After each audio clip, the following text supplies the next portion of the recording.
Il est adopté. Nous passons à l'article 12. L'article 12 ne faisant l'objet d'aucun amendement, sa suppression est maintenue. Nous passons à un amendement créant article additionnel après l'article 12. C'est le 134 qui est présenté par Monsieur Brun. Merci Madame la Présidente, vous avez gardé le meilleur pour la fin.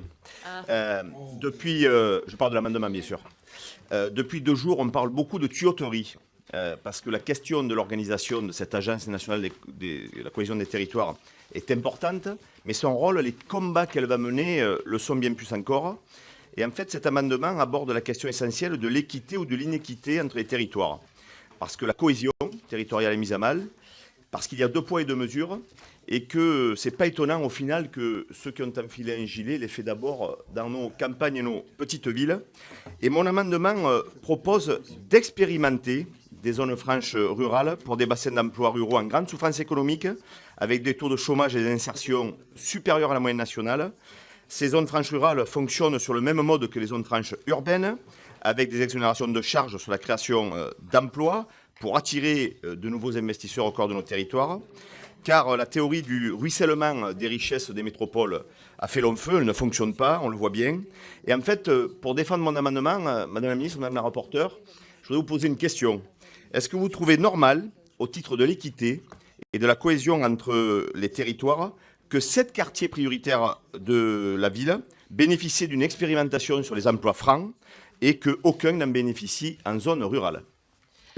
Merci Monsieur Brun. Madame la Ministre, votre avis sur cet amendement. Alors, j'entends bien Monsieur Brun. Je voulais lui dire, bien sûr, que il y a des dispositifs déjà existants. Je rappelle quand même des dispositifs financiers de ZRR, fiscaux, hein, et des aides à la finalité régionale, les AFR aussi. Mais surtout, je voudrais rappeler que ce n'est pas le sujet du texte. Donc là, nous sommes borderline ou hors sujet, je ne sais pas comment on peut dire. Donc, je vais donner un avis défavorable, même si la question que vous posez est une question. Voilà. Et pour les emplois francs, on les a mis par expérimentation sur les QPV uniquement, c'est ça. Mais j'ai entendu votre questionnement, mais je reste défavorable à votre amendement. Merci Monsieur Brun. Madame la Rapporteure, votre avis? Oui, même avis, Madame la Présidente. Merci Madame la Rapporteure. Monsieur Brun. Oui, j'entends bien, Madame la Ministre. Moi, je pense que quand on parle de cohésion des territoires et qu'on parle notamment d'emploi en zone rurale, je ne pense pas qu'on soit en dehors du sujet. J'avais déposé cet amendement en loi de finances 2018 et déjà à l'époque, le ministre de l'économie et des finances m'avait répondu qu'il existait des dispositifs, notamment les zones de revitalisation rurale, bien sûr, qu'on connaît bien. Je précise d'ailleurs que dans les ZRR, les exonérations d'emploi sont limitées aux entreprises de moins de 11 salariés, alors que dans les zones franches, c'est beaucoup plus ouvert. Et j'avais eu un peu le même type de réponse il y a 18 mois en me disant qu'il fallait voir, évaluer les ZRR, etc. Depuis, on n'a rien vu venir. Et moi, je regrette que des propositions faites par des parlementaires, ça avait été soutenu d'ailleurs à l'époque sur de nombreux bancs, ça trouve un certain écho auprès des acteurs sur le terrain. Et je regrette qu'on ne puisse pas, au moment où on débat sur la cohésion des territoires, je regrette vraiment qu'on ne puisse pas aborder ce type de sujet. Pour moi, ce n'est pas du tout borderline. Et ça m'interroge vraiment sur finalement l'ambition de cette agence ou de cette usine à gaz que vous souhaitez créer. Je rappellerai quand même que les emplois francs sont réservés aujourd'hui uniquement à 194 quartiers prioritaires de la politique de la ville, de 7 territoires.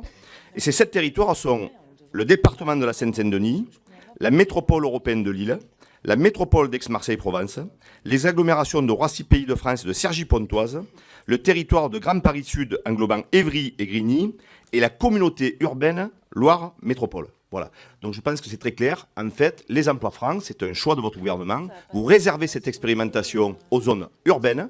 Tant mieux pour elles, et je pense qu'elles ont un intérêt, bien évidemment. L'idée, c'est pas d'opposer les quartiers et les zones rurales. L'idée, c'est d'étendre cette expérimentation à, là aussi, pourquoi pas, 7 territoires ruraux en grande souffrance économique, dans des bassins d'emploi qui connaissent des problèmes de chômage et d'insertion. Merci. Je mets aux voix cet amendement qui a fait l'objet d'un avis défavorable de la ministre et de la rapporteure, qui est pour. qui est... Alors, qui est pour? Voilà, donc là vous êtes 6, 7. Qui est contre? Beaucoup plus. Donc il est rejeté.